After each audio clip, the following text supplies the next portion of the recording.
Education બોડીને ખતમ કરીને સિંગલ એજ્યુકેશન રેગ્યુલેટિંગ બોડીનો મુદ્દો ફરી એક વખત ચર્ચામાં છે। ભારતમાં હાયર એજ્યુકેશનના રેગ્યુલેશન માટે પ્રસ્તાવિત higher education commission of India bill પર સંસદીય સમિતિએ ગંભીર વાંધો રજૂ કર્યો। સમિતિએ ચેતવણી ઉચ્ચારી છે કે આ બિલ ગ્રામીણ વિસ્તારોમાં રહેલી શિક્ષણ સંસ્થાઓને બંધ કરવા અને ખાનગીકરણને પ્રોત્સાહન માટે પ્રેરણાબળ બની શકે।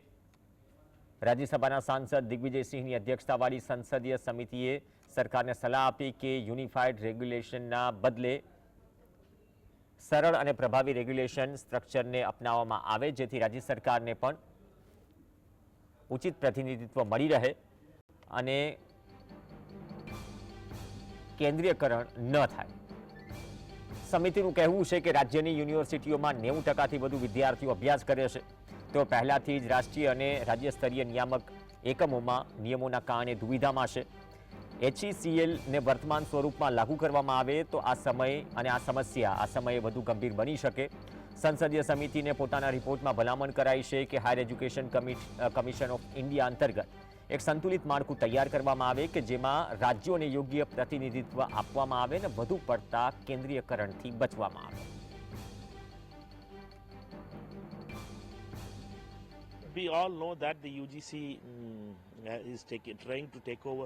New rules are aimed at taking over the power of the states, and it is going to take because RSS control the education system in India. They want the state governments, which are ruled by the opposition parties, to be controlled by them. RSS is trying to take away the power of the education system.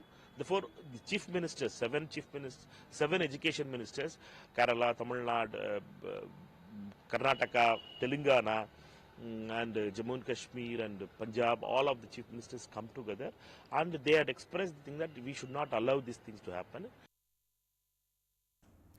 તો એક જ ઉચ્ચ શિક્ષણ નિયમનકારી સંસ્થાની યોજના લાંબા સમયથી વિચારણા હેઠળ છે। કેન્દ્રીય શિક્ષણ મંત્રી ધર્મેન્દ્ર પ્રધાને એક ઇન્ટરવ્યુમાં કહ્યું હતું કે તેનું બિલ ટૂંક સમયમાં સંસદમાં રજૂ કરાશે।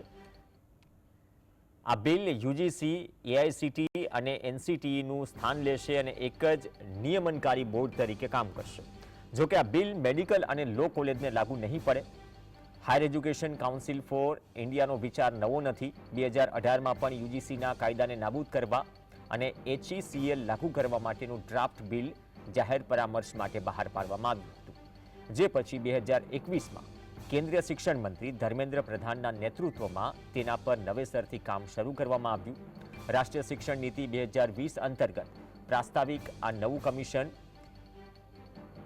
HECL વર્તમાન સમયમાં કાર્યરત university grant commission, all India council for technical education અને નેશનલ કાઉન્સિલ ફોર ટીચર એજ્યુકેશનને હટાવીને સિંગલ નિયામક સંસ્થા તરીકે કામ કરશે।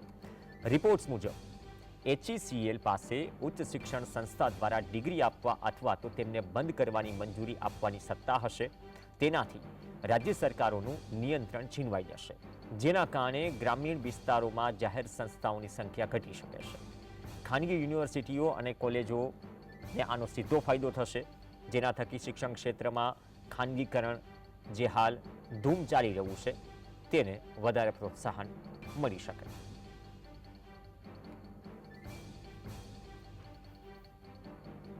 No, 7 opposition-ruled state education ministers held a conference in Bangalore, and we decided to oppose this UGC move.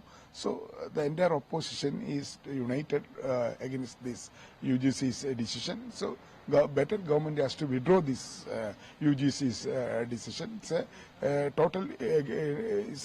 totally against the interest of the country, our children's and also our education also going down. So totally disastering our education system, which was UG's guideline.